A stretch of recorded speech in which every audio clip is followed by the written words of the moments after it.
തിരുവനന്തപുരം ആമയിഴഞ്ചാൻ തോട് വൃത്തിയാക്കുന്നതിനിടയിൽ ഒഴുക്കിൽപ്പെട്ട് മരണപ്പെട്ട ശുചീകരണ തൊഴിലാളിയായ ജോയി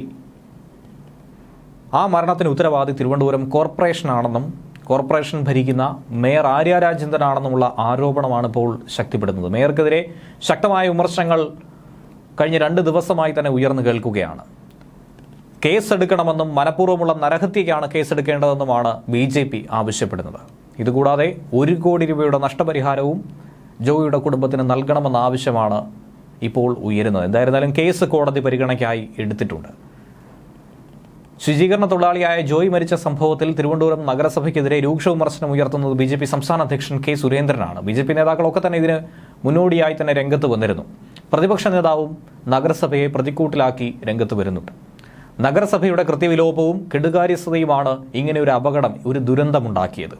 അതുകൊണ്ട് മേയർക്കെതിരെ മനഃപൂർവ്വമുള്ള നരഹത്യയ്ക്ക് കേസെടുത്ത് നടപടി സ്വീകരിക്കണമെന്ന ആവശ്യമാണ് സുരേന്ദ്രൻ മുന്നോട്ട് വയ്ക്കുന്നത്.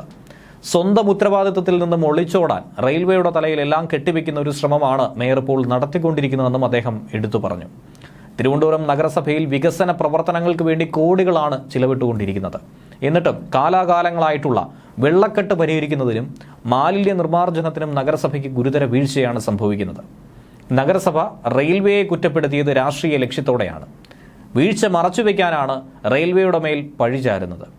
ലാഭമുണ്ടാക്കാൻ വേണ്ടി ഇവന്റ് മാനേജ്മെന്റ് പരിപാടി നടത്താൻ മാത്രമാണ് നഗരസഭയ്ക്ക് താല്പര്യമുള്ളത്. 2.5 മാസമായി കേരളത്തിൽ മഴ തുടങ്ങിയിട്ട് മഴയ്ക്ക് മുൻപ് തന്നെ ചെയ്തു തീർക്കേണ്ട ഒരു ജോലിയും നഗരസഭ അധികൃതർ ചെയ്തിട്ടില്ല, നടത്തിയിട്ടില്ല. ഉദ്ദേശിക്കുന്നത് മഴക്കാലപൂർവ്വ ശുചീകരണത്തെക്കുറിച്ചാണ്. 2023-24 കാലയളവിൽ വെള്ളക്കെട്ട് നിർമ്മാർജ്ജനത്തിനായി 8,08,00,000 രൂപയാണ് മാറ്റിവെച്ചത്. എന്നാൽ ഇതുവരെ ചെലവഴിച്ചതാകട്ടെ കേവലം 2,60,00,000 രൂപ മാത്രവും. അതിൻ്റെ പരിണിതഫലമാണ്, അതിൻ്റെ ദുരന്തഫലമാണ് നാം അനുഭവിച്ചത്. ജോയിയുടെ മരണം മനഃപൂർവ്വമായ നരഹത്യ തന്നെയാണെന്നാണ് K. സുരേന്ദ്രൻ ആരോപിക്കുന്നത്.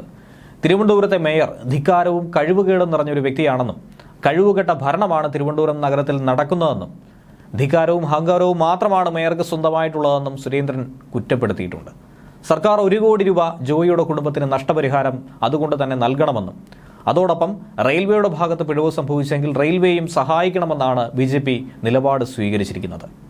ജോയിക്ക് നൽകാൻ കഴിയുന്ന ഏക നീതി ഇതായിരിക്കുമെന്നാണ് BJP സംസ്ഥാന അധ്യക്ഷനും വ്യക്തമാക്കുന്നത്. സമാനമായ ഈ സംഭവത്തിൽ നേരത്തെ മനുഷ്യാവകാശ കമ്മീഷൻ ഇടപെട്ടതായി നമ്മൾ കേട്ടിരുന്നു. ഒപ്പം സ്വമേധയാ ഹർജി സ്വീകരിച്ച് ഹൈക്കോടതിയും രംഗത്ത് വന്നിട്ടുണ്ട്. ഹൈക്കോടതി വൈകിട്ട് 4 മണിക്ക് പ്രത്യേക ഡിവിഷൻ ബെഞ്ച് ഇത് പരിഗണിക്കാനായി എടുത്തിട്ടുണ്ട്. ജസ്റ്റിസുമാരായ ബെച്ചു കുര്യൻ, തോമസ് P. ഗോപിനാഥ് എന്നിവർ ഉൾപ്പെട്ട ബെഞ്ചാണ് ഹർജി പരിഗണിക്കുന്നത്.